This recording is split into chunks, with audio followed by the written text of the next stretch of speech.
Hey guys, good morning. Hey, I just wanted to get you this first video off today as promised for the week. I talked about a few lists from various sources, and just to make this process a little bit less cumbersome, every day I'm going to post a video about one of the lists I talked about in the group. Primarily, the presentation was for the introductory group. I believe that's the gold. But there was a lot of interest also in the platinum group of what I was talking about. And so we'll just get through it here and make this a quick video, and I'll be able to post it, answer all the questions that you guys have about this lead source, if any, and then move on to the next one. And then after we get through all the lists, I'll dive into the list database where you keep all the stuff and just make it a heck of a lot easier for you. Okay, so this is the broad niche list. Broad niche list for me are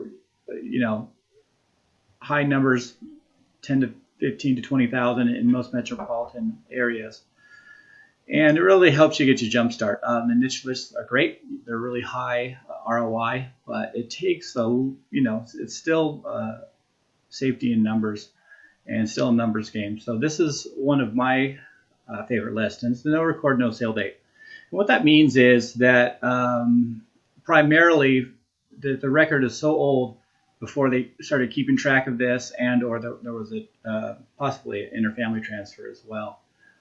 But what this does is it puts you in a position to be sending records that not a lot of your competition is sending. Reason being, everybody filters by a record date or sale date. That's one of your primary functions. So also I want to reiterate, let's keep this information in-house. I do not divulge a lot of these sources out into the marketplace. So let's just keep these resources and these lists in-house. So no record, no sale date. The resource I'm going to give you here, well, first there's a couple of them. If you get your list and you have the no record, no sale date, you don't like the numbers as far as quantity, you can also put in there the no equity whole. It's also a very, very good list. You can get this list a multitude of ways, but the easiest is going to be from Carol at Listability. Back to the no equity. The reason there would be a no equity would be A1, that it was the same problem in line with these guys, that the record is so old. Another reason could be that they never had any loan information. It was bought cash a while back. So that's a good one. And then the low income and low credit that own real estate. This is also a good list. Low income, low credit, and I would probably start with absentee. So that they own a rental property, they have possibly low income score, and how she gets that is off the credit index. And that's an index that all the credit card companies use. They give you a rating from 1 to 30. I believe, if I'm not mistaken, 30 is the best and 1 is just no good. And I believe the number she uses is 20 and below. But you can get with her on that. That's a viable. That's more of a niche list. But if you're going to go to the source, might as well get everything done at once. Okay, so if you want this list and you want to go to Carol, simply email her at this email address, carol@listability.com. Let her know you're a customer of Yellow Letter HQ. You want the wholesale pricing, and let her know the parameters of your search. She's really good. She might take a day or so, 24 hours to get back to you, but she's really good. She gets very gritty, and she's very clear. Okay. Another way, and this is kind of screwed up here on this video, is to request a list of every single family residence in your designated area. That gives you a couple of different resources. Okay, first you have a list of every single property in your area, and in future videos we're going to cover ways to find everybody who's not getting mailed in there because their address is messed up, and or they haven't provided a new move up date with the post office. So that's a good thing to do. If you got the time and you don't need to send out a list this week, you might want to do number 2 or number 3.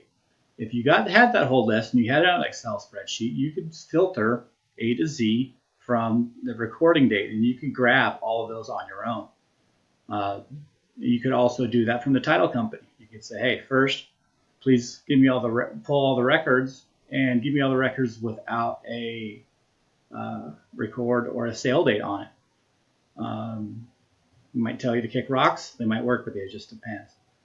But with these two perspectives, even if you use this one first, if you have a list of everybody in your market, then we're able to take that list, run it through our postal software, and pick out the vacants, ANKs, and I'll do this all in another video, but just to touch on it to motivate you, deceased, and people who have moved and didn't provide a new forwarding address. Okay, so we'll do another video maybe tomorrow and the next day about just that, where you get all of the vacants, ANKs, and list of people who have moved that also are not getting targeted. Vacants are going to get targeted. The other ones, ANKs, non-deliverables, are not. All right, so that's just quick, down and dirty. Hit up Carol. Get those lists from her. I believe she has kind of a flat when you have her pull it for you. I believe they average about 5 or 6 cents a record, but you still get the wholesale pricing, and you get a really good list. A list that I personally have used for many years and consistently provides pretty good results. All right, guys, that's it. Let me know if you have any more questions below, and we'll get started on this and get the video for tomorrow. I think we're going to cover the ANKs and a few niches tomorrow. See ya.